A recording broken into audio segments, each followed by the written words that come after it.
Morning बच्चों, आज की क्लास में जो है ना क्लास 7 का मैथ कवर करेंगे। एक्सरसाइज 1.1 यानी एक्सरसाइज जो है ना 1 का ए पढ़ेंगे। ठीक है, तो सबसे पहले ना इस पे क्वेश्चन दिया हुआ है।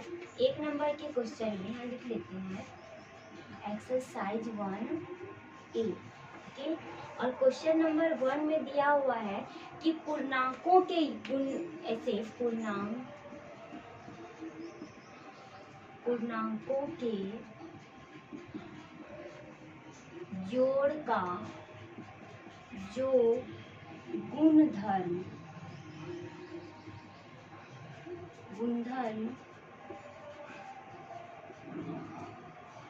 प्रदर्शित होता है उसका नाम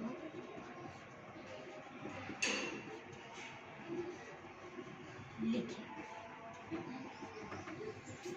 तो यहाँ पे दो क्वेश्चन दिया हुआ है नंबर ए में, यानी नंबर 1 जो है ना इसका दिया हुआ है 5 प्लस -3 इज इक्वल टू -3 और +5। ओके, नेक्स्ट नंबर 2 नंबर में दिया हुआ है -7, फिर है +1, फिर है +-6 इज इक्वल टू -7 +1, फिर है +-6। ओके, ये क्वेश्चन दिया हुआ है। क्वेश्चन नंबर 1 में दो क्वेश्चन है। इसका नाम बताना है कि ये जो जोड़ और घटा का नियम है। ओके, कौन चीज का नियम? जोड़ और घटा करने के ना बच्चों 3 नियम होते हैं। कितने नियम होते हैं? 3 नियम, 3 रूल होते हैं। किसी भी क्वेश्चन को जोड़ने में या घटाने में 3 नियम फॉलो करता है। सबसे पहला जो है ना बच्चों नियम आता है निमीलन या वृत्त नियम आता है, समवृत्त नियम।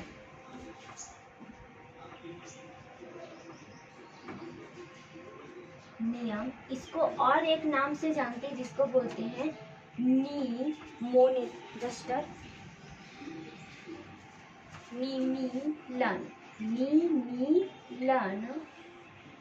नियम।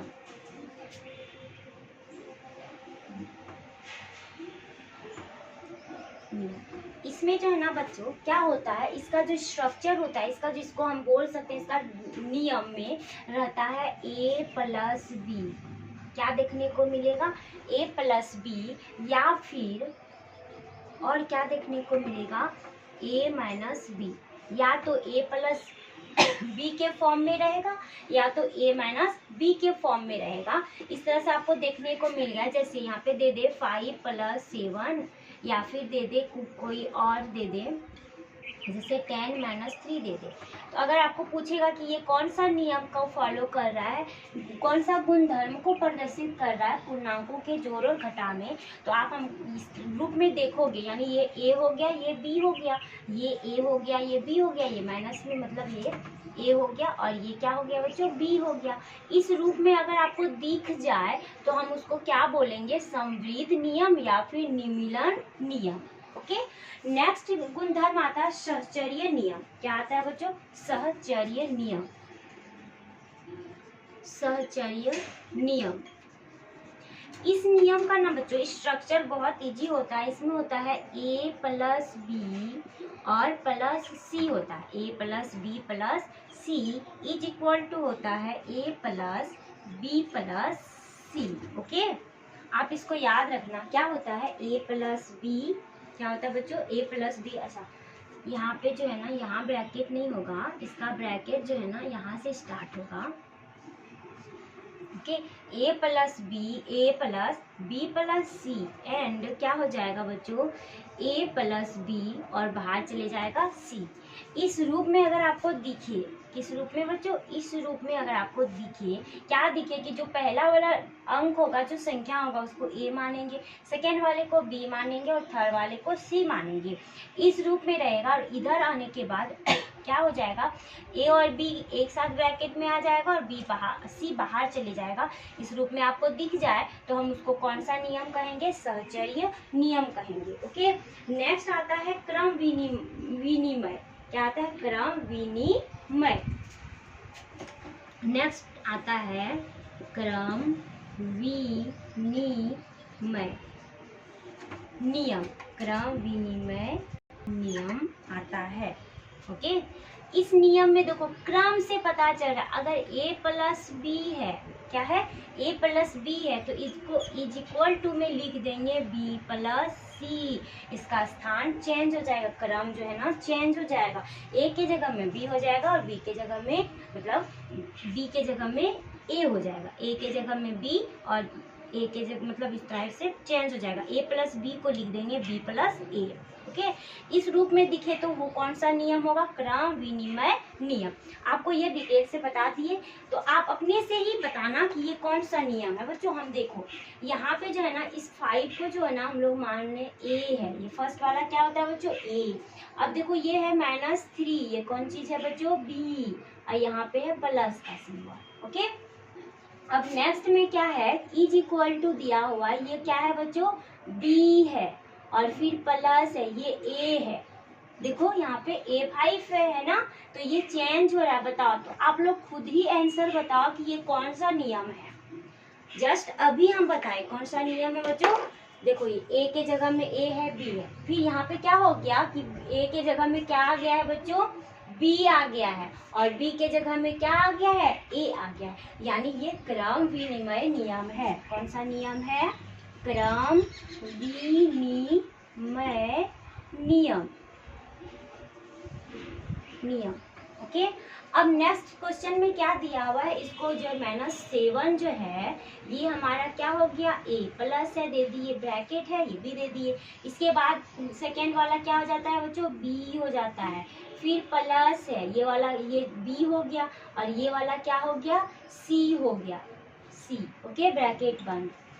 ओके, ये हम लिख रहे हैं। इसके बाद देखो ये क्या है बच्चों, ब्रैकेट है, ये वाला स्टार्ट देखो -7, ये तो a ही है, क्या है, a, ब्रैकेट है ना, a है। इसके बाद क्या है बच्चों, b है, प्लस b, ये खत्म हो गया, फिर क्या दे दिया है, c दे दिया है। इस टाइप का जो बताओ हमको कहाँ देखने को मिलता है कि a प्लस b है, a प्लस क्या है बच्चों, b है। इसके बाद क्या है, एक इस दोनों एक साथ हो गया, पहले ये दोनों एक साथ था, अभी ये दोनों एक साथ है, ये बाहर चले गया। बताओ ये कौन सा नियम है, सहचर्य नियम है कि नहीं, बताओ। ये क्या है, a पहले था, फिर b प्लस c एक साथ था, मतलब ब्रैकेट के अंदर में था, और फिर बाद में इक्वल के बाद जो है ना a प्लस b जो है ना ये ब्रैकेट के अंदर में आ गया, और ये जो c है वो बाहर चले गया। तो ये हमारा कौन सा नियम में दिख रहा है, सहचर्य नियम में। यानी यहाँ पे जो गुणधर्म लगाया गया, प्रदर्शित किया गया है, कौन सा नियम है, सहचर्य नियम, सहचर्य नियम। ओके, ये था एक्सरसाइज 1 का ए में जो क्वेश्चन नंबर 1 में 2 क्वेश्चन दिया हुआ था, ये कंप्लीट हो गया। सेकेंड क्वेश्चन में जो है ना बच्चों, 2 नंबर में जो है ना आपको बोला गया है क्या कि बोला है निम्नलिखित गुणधर्म पूर्णांकों के योज्य प्रतिलोम लिखिए। यहाँ दिया हुआ है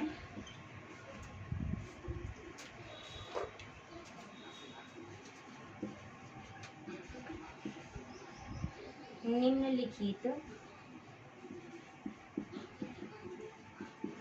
पूर्णांकों के योज्य प्रतिलोम लिखिए। ओके, अब यहाँ क्वेश्चन नंबर 1 में दिया हुआ है 10, फिर 2 में दिया हुआ है -3, इसके बाद 3 में दिया हुआ है -9, इसके बाद 4 नंबर में दिया हुआ है 0। ओके, सबसे पहले ना बच्चों आपको समझना होगा कि ये जो योज्य प्रतिलोम है इसका मतलब क्या होता है। तो सबसे पहले जो है ना इसका मतलब आप लोग समझो कि ये जो योज्य प्रतिलोम जो वर्ड आया ना बच्चों, ये शब्द जो है इसका मतलब है कि इस संख्या में जो दिया गया संख्या है उस संख्या में हम क्या जोड़ेंगे ताकि हमारा जो आंसर है ना वो शून्य हो जाए, क्या हो जाए, 0 हो जाए। किसी संख्या में या दिए गए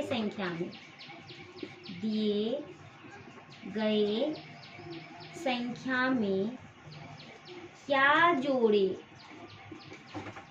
ताकि प्राप्त उत्तर क्या हो जाए, शून्य हो जाए। मान के चलो बच्चों, जैसे कि आपको कोई एक संख्या दिया है a, क्या दिया है a, अगर हम इस पे ना जोड़ रहे हैं -a को, किसको जोड़ रहे हैं बच्चों, -a को, तो समझना एकदम ध्यान से, a हो गया प्लस और माइनस -a हो गया, जब भी दोनों को हम लोग जोड़ेंगे तो क्या हो जाएगा बच्चों, 0 हो गया। यानी इस पॉइंट से हमको क्या समझ में आया कि a का जो है ना, अगर आपको योज प्रतिलोम पूछे तो -a हो जाएगा। यानी अगर आपको 5 का योज प्रतिलोम पूछे तो इसका आंसर -5 में हो जाएगा, और अगर आपको पूछे -5 का योज प्रतिलोम तो सिर्फ 5 हो जाएगा। यानी योज प्रतिलोम में जो है ना सिंबल जो होता है ना, चिन्ह जो होता है प्लस का माइनस का, वो उल्टा हो जाता है। अगर वो प्लस में है तो आंसर माइनस में आ जाएगा, संख्या चेंज नहीं होगा, सिर्फ उसका चिन्ह चेंज होगा। और अगर वो संख्या माइनस में है तो उसका आंसर किस में हो जाएगा बच्चों, प्लस में हो जाएगा। आइए समझ में, तो आप अभी इसको तुरंत बना लोगे कि अब जस्ट बताए अभी हम, बताइए 10 का योज प्रतिलोम क्या हो जाएगा बच्चों, सिर्फ चेंज करेंगे, ये प्लस में है तो आंसर हमारा -10 हो जाएगा, है ना। अब यहाँ पे जो है ना ये माइनस में है तो इसका आंसर प्लस में हो जाएगा, यानी 3 हो जाएगा। प्लस 2 या ना तो चेंज, बात कोई फर्क नहीं है, इसका आंसर फाइनल 3 ही होगा। अब जैसे यहाँ पे -9 दिया है तो -9 का जो है ना योज प्रतिलोम ये माइनस में है तो इसका आंसर प्लस में, यानी क्या हो जाएगा, 9 हो जाएगा। अब बच्चों 0 में +2 या -2 कोई फर्क पड़ने वाला नहीं है, इसलिए 0 का 0 ही होता है, ठीक है।